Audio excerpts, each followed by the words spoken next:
जय श्री कृष्ण। श्रीमद् भगवद गीता अध्याय 2 गीता का सार। संजय ने कहा, करुणा से व्याप्त शोक युक्त अश्रुपूरित नेत्र वाले अर्जुन को देखकर मधुसूदन कृष्ण ने ये शब्द कहे। श्री भगवान उवाच। श्री भगवान ने कहा, हे अर्जुन, तुम्हारे मन में यह कल्मश आया कैसे? यह उस मनुष्य के लिए तनिक भी अनुकूल नहीं है जो जीवन के मूल्यों को जानता हो। इससे उच्च लोक की नहीं अपितु अपयश की प्राप्ति होती है। हे प्रथापुत्र, इस हीन नपुंसकता को प्राप्त मत हो, यह तुम्हें शोभा नहीं देती। हे शत्रुओं के दमन करता, हृदय की शुद्र दुर्बलता को त्याग कर युद्ध के लिए खड़े हो। अर्जुन ने कहा, हे शत्रुहंता, हे मधुसूदन, मैं युद्ध भूमि में किस तरह भीष्म तथा द्रोण जैसे पूजनीय व्यक्तियों पर उलटकर बाण चलाऊंगा। ऐसे महापुरुषों को जो मेरे गुरु हैं, उन्हें मारकर जीने की अपेक्षा इस संसार में भीख मांगकर खाना अच्छा है। भले ही वे संसारिक लाभ के इच्छुक हों, किंतु है तो गुरुजन ही। यदि उनका वध होता है तो हमारे द्वारा भोग्य प्रत्येक वस्तु उनके रक्त से सनी होगी। हम यह भी नहीं जानते कि हमारे लिए क्या श्रेष्ठ है, उनको जीतना या उनके द्वारा जीते जाना। यदि हम धृतराष्ट्र के पुत्रों का वध कर देते हैं तो हमें जीवित रहने की आवश्यकता नहीं है, फिर भी वे युद्ध भूमि में हमारे समक्ष खड़े हैं। अब मैं अपनी कृपण दुर्बलता के कारण अपना कर्तव्य भूल गया हूँ और सारा धैर्य खो चुका हूँ। ऐसी अवस्था में मैं आपसे पूछ रहा हूँ कि जो मेरे लिए श्रेयस्कर हो उसे निश्चित रूप से बताएं। अब मैं आपका शिष्य हूँ और आपका शरणागत हूँ, कृपया मुझे उपदेश दें। मुझे ऐसा कोई साधन नहीं दिखता जो मेरी इंद्रियों को सुखाने वाले इस शोक को दूर कर सके। स्वर्ग पर देवताओं के आधिपत्य की तरह इस धन धान्य संपन्न सारी पृथ्वी पर निष्कंटक राज्य प्राप्त करके भी मैं इस शोक को दूर नहीं कर सकूंगा।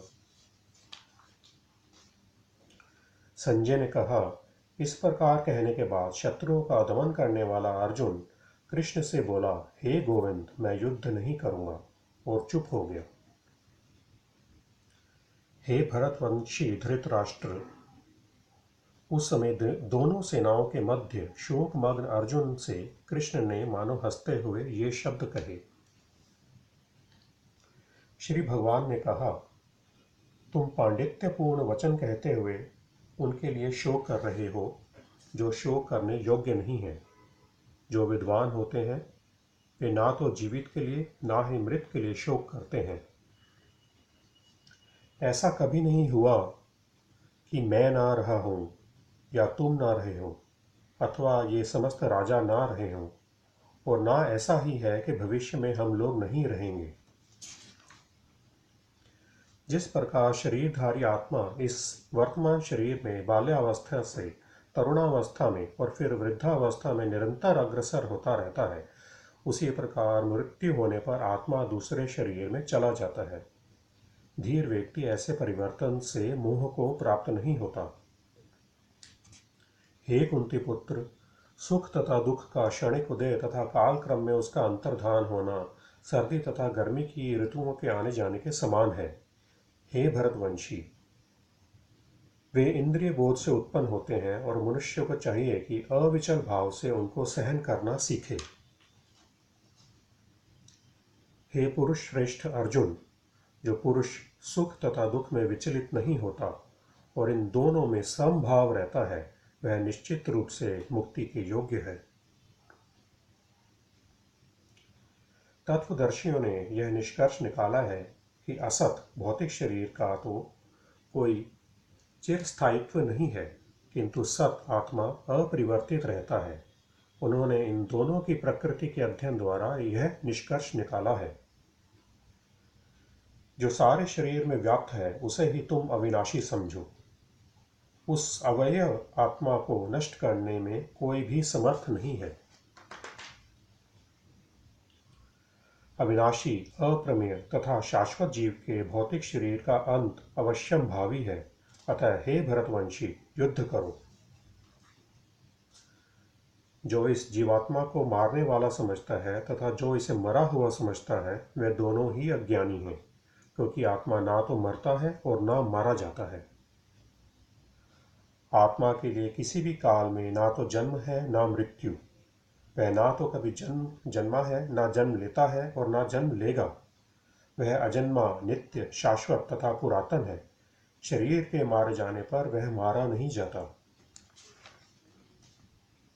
हे पार्थ, जो व्यक्ति यह जानता है कि आत्मा अविनाशी, अजन्मा, शाश्वत तथा अव्यय है, वह भला किसी को कैसे मार सकता है या मरवा सकता है। जिस प्रकार मनुष्य पुराने वस्त्रों को त्याग कर नए वस्त्र धारण करता है, उसी प्रकार आत्मा पुराने तथा व्यर्थ के शरीरों को त्याग कर नवीन भौतिक शरीर धारण करता है। यह आत्मा ना तो कभी किसी शस्त्र द्वारा खंड खंड किया जा सकता है, ना अग्नि द्वारा जलाया जा सकता है, ना जल द्वारा भिगोया या वायु द्वारा सुखाया जा सकता है। यह आत्मा अखंडित तथा अघुलनशील है। इसे ना तो जलाया जा सकता है, ना ही सुखाया जा सकता है।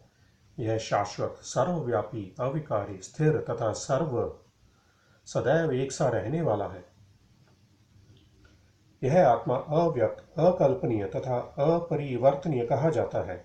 यह जानकर तुम्हें शरीर के लिए शोक नहीं करना चाहिए। किंतु यदि तुम यह सोचते हो कि आत्मा अथवा जीवन का लक्षण सदा जन्म लेता है तथा सदा मरता है, तो भी हे महाबाहु, तुम्हें शोक करने का कोई कारण नहीं है। जिसने जन्म लिया है उसकी मृत्यु निश्चित है, और मृत्यु के पश्चात पुनर्जन्म भी निश्चित है। अतः अपने अपरिहार्य कर्तव्य पालन में तुम्हें शोक नहीं करना चाहिए। सारे जीव प्रारंभ में अव्यक्त रहते हैं, मध्य अवस्था में व्यक्त होते हैं और विनिष्ट होने पर पुनः अव्यक्त हो जाते हैं। अतः शोक करने की क्या आवश्यकता है। कोई आत्मा को आश्चर्य से देखता है, कोई इसे आश्चर्य की तरह बताता है तथा कोई इसे आश्चर्य की तरह सुनता है, किंतु कोई कोई इसके विषय में सुनकर भी कुछ नहीं समझ पाते। हे भरतवंशी, शरीर में रहने वाले देही का कभी भी वध नहीं किया जा सकता। अतः तुम्हें किसी भी जीव के लिए शोक करने की आवश्यकता नहीं है। क्षत्रिय होने के नाते अपने विशिष्ट धर्म का विचार करते हुए तुम्हें जानना चाहिए कि धर्म के लिए युद्ध करने से बढ़कर तुम्हारे लिए अन्य कोई कार्य नहीं है। अतः तुम्हें संकोच करने की कोई आवश्यकता नहीं है। हे पार्थ, वे क्षत्रिय सुखी हैं जिन्हें ऐसे युद्ध के अवसर अपने आप प्राप्त होते हैं,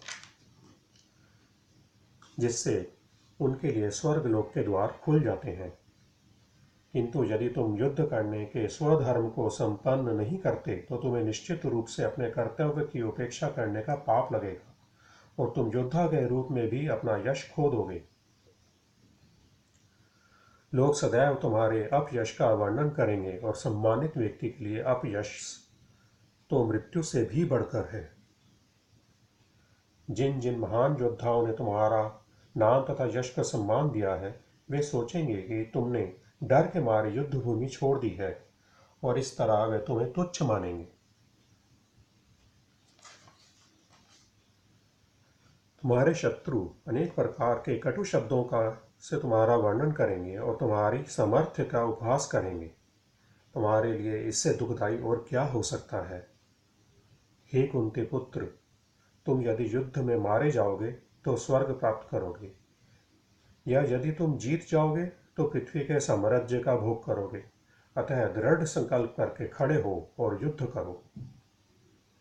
तुम सुख या दुख, हानि या लाभ, विजय या पराजय का विचार किए बिना युद्ध के लिए युद्ध करो। ऐसा करने पर तुम्हें कोई पाप नहीं लगेगा। यहाँ मैंने वैश्लेषिक अध्ययन सांख्य द्वारा इस ज्ञान का वर्णन किया है। अब निष्काम भाव से कर्म करना बता रहा हूँ, उसे सुनो। हे पृथापुत्र, तुम यदि ऐसे ज्ञान से कर्म करोगे तो तुम कर्मों के बंधन से अपने को मुक्त कर सकते हो। इस प्रयास में ना तो हानि होती है, ना ही ह्रास, अपितु इस पथ पर की गई अल्प प्रगति भी महान भय से रक्षा कर सकती है। जो इस मार्ग पर चलते हैं वे प्रयोजन में दृढ़ रहते हैं और उनका लक्ष्य भी एक होता है। हे कुरुनंदन, जो दृढ़ प्रतिज्ञ नहीं है उनकी बुद्धि अनेक शाखाओं में विभक्त रहती है। अल्पज्ञानी मनुष्य वेदों के उन अलंकारिक शब्दों के प्रति अत्यधिक आसक्त रहते हैं जो स्वर्ग की प्राप्ति, अच्छे जन्म, शक्ति इत्यादि के लिए विविध सकाम कर्म करने की संस्तुति करते हैं। इंद्र तृप्ति तथा ऐश्वर्य में जीवन की अभिलाषा के कारण वे कहते हैं कि इससे बढ़कर और कुछ नहीं है। जो लोग इंद्रिय भोग तथा भौतिक ऐश्वर्य के प्रति अत्यधिक आसक्त होने से ऐसी वस्तुओं से मोहग्रस्त हो जाते हैं, उनके मनों में भगवान के प्रति भक्ति का दृढ़ निश्चय नहीं होता। वेदों में मुख्यतः प्रकृति के 3 गुणों का वर्णन हुआ है। हे अर्जुन, इन तीनों गुणों से ऊपर उठो, समस्त द्वैतों और लाभ तथा सुरक्षा की सारी चिंताओं से मुक्त होकर आत्मपरायण बनो। एक छोटे से कूप का सारा कार्य एक विशाल जलाशय से तुरंत पूरा हो जाता है। उसी प्रकार वेदों के आंतरिक तात्पर्य जानने वाले को उनके सारे प्रयोजन सिद्ध हो जाते हैं। तुम्हें अपना कर्म कर्तव्य करने का अधिकार है, किंतु कर्म के फलों के तुम अधिकारी नहीं हो। तुम ना तो कभी अपने आप को अपने कर्मों के फलों का कारण मानो, ना ही कर्म ना करने में कभी आसक्त हो। हे अर्जुन, जय अथवा पराजय की समस्त आसक्ति त्याग कर समभाव से अपना कर्म करो। ऐसी समता योग कहलाती है। हे धनंजय, भक्ति के द्वारा समस्त ग्रहित कर्मों से दूर रहो और उसी भाव से भगवान की शरण ग्रहण करो। जो व्यक्ति अपने सकाम कर्म फलों को भोगना चाहते हैं वे कृपण हैं। भक्ति में संलग्न मनुष्य इस जीवन में ही अच्छे तथा बुरे कार्यों से अपने को मुक्त कर लेता है। अतः योग के लिए प्रयत्न करो, क्योंकि सारा कार्य कौशल यही है। इस तरह भगवत भक्ति में लगे रहकर बड़े बड़े ऋषि मुनि अथवा भक्तगण अपने आप को इस भौतिक संसार में कर्म के फलों से मुक्त कर लेते हैं। इस प्रकार वे जन्म मृत्यु के चक्र से छूट जाते हैं और भगवान के पास जाकर इस अवस्था को प्राप्त करते हैं जो समस्त दुखों से परे है। जब तुम्हारी बुद्धि मोह रूपी सघन वन को पार कर जाएगी तो तुम सुने हुए तथा सुनने योग्य सबके प्रति अन्यमनस्क हो जाओगे। जब तुम्हारा मन वेदों की अलंकार में भाषा से विचलित ना हो और वह आत्म साक्षात्कार की समाधि में स्थिर हो जाए, तब तुम्हें दिव्य चेतना प्राप्त हो जाएगी। अर्जुन ने कहा, हे कृष्ण, अध्यात्म में 3 चेतना वाले व्यक्ति स्थित प्रज्ञ के क्या लक्षण हैं? वह कैसे बोलता है तथा उसकी भाषा क्या है? वह किस तरह बैठता और चलता है?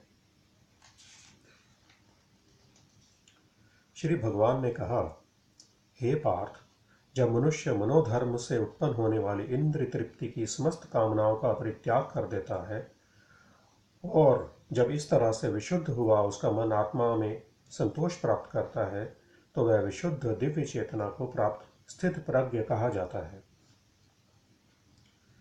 जो त्रय तापों के होने पर भी मन से विचलित नहीं होता अथवा सुख में प्रसन्न नहीं होता और जो आसक्ति, भय तथा क्रोध से मुक्त है, वह स्थिर मन वाला मुनि कहलाता है। इस भौतिक जगत में जो व्यक्ति ना तो शुभ की प्राप्ति से हर्षित होता है और ना अशुभ के प्राप्त होने पर उससे घृणा करता है, वह पूर्ण ज्ञान में स्थिर होता है। जिस प्रकार कछुआ अपने अंगों को संकुचित करके खोल के भीतर कर लेता है, उसी तरह जो मनुष्य अपनी इंद्रियों को इंद्रिय विषयों से खींच लेता है, वह पूर्ण चेतना में दृढ़ता पूर्वक स्थिर होता है। देहधारी जीव इंद्रिय भोग से भले ही निवृत्त हो जाए, पर उसमें इंद्रिय भोगों की इच्छा बनी रहती है। लेकिन उत्तम रस के अनुभव होने से ऐसे कार्यों को बंद करने पर वह भक्ति में स्थिर हो जाता है। हे अर्जुन, इंद्रियां इतनी प्रबल तथा वेगवान हैं कि वे उस विवेकी पुरुष के मन को भी बलपूर्वक हर लेती हैं जो उनके वश में करने का प्रयत्न करता है।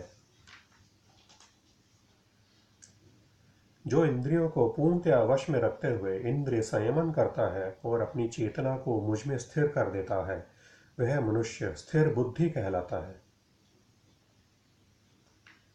इंद्रिय विषयों का चिंतन करते हुए मनुष्य की उनमें आसक्ति उत्पन्न हो जाती है, और ऐसी आसक्ति से काम उत्पन्न होता है, और फिर काम से क्रोध प्रकट होता है।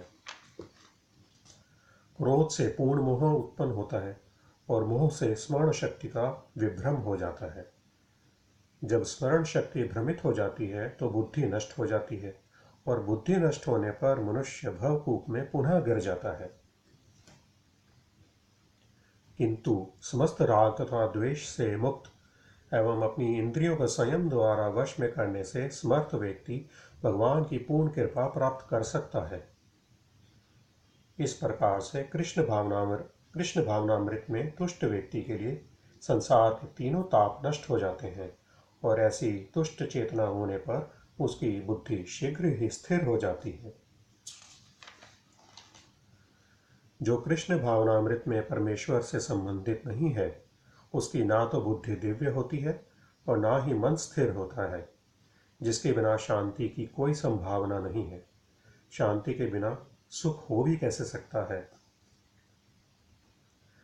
जिस प्रकार पानी में तैरती नाव को प्रचंड वायु दूर बहा ले जाती है, उसी प्रकार विचरणशील इंद्रियों में से कोई एक जिस पर मन निरंतर लगा रहता है, मनुष्य की बुद्धि को हर लेती है। अतः हे महाबाहु, जिस पुरुष की इंद्रियां अपने अपने विषयों से इस प्रकार से विरत होकर उसके वश में है, उसी की बुद्धि निस्संदेह स्थिर है। जो सब जीवों के लिए रात्रि है, वह आत्म संयमी के जागने का समय है, और जो समस्त जीवों के जागने का समय है, वह आत्मनिरीक्षक मुनि के लिए रात्रि है। जो पुरुष समुद्र में निरंतर प्रवेश करने रहने वाली नदियों के समान इच्छाओं के निरंतर प्रवाह से विचलित नहीं होता और जो सदैव स्थिर रहता है, वही शांति प्राप्त कर सकता है। वह नहीं जो ऐसी इच्छाओं को तुष्ट करने की चेष्टा करता हो। जिस व्यक्ति ने इंद्रिय तृप्ति की समस्त इच्छाओं का परित्याग कर दिया है, जो इच्छाओं से रहित रहता है, और जिसने सारी ममता त्याग दी है अथवा अहंकार से रहित है, वही वास्तविक शांति को प्राप्त कर सकता है। यह आध्यात्मिक तथा ईश्वरीय जीवन का पथ है, जिसे प्राप्त करके मनुष्य मोहित नहीं होता। यदि कोई जीवन के अंतिम समय में भी इस तरह स्थित हो, तो वह भगवत धाम में प्रवेश कर सकता है। इस प्रकार श्रीमद् भगवद गीता के द्वितीय अध्याय का तात्पर्य पूर्ण हुआ। हरे कृष्ण कृष्ण कृष्ण हरे हरे, हरे राम राम राम हरे हरे। जय सिया राम, जय राधे श्याम। श्रीमद् भगवद गीता की जय।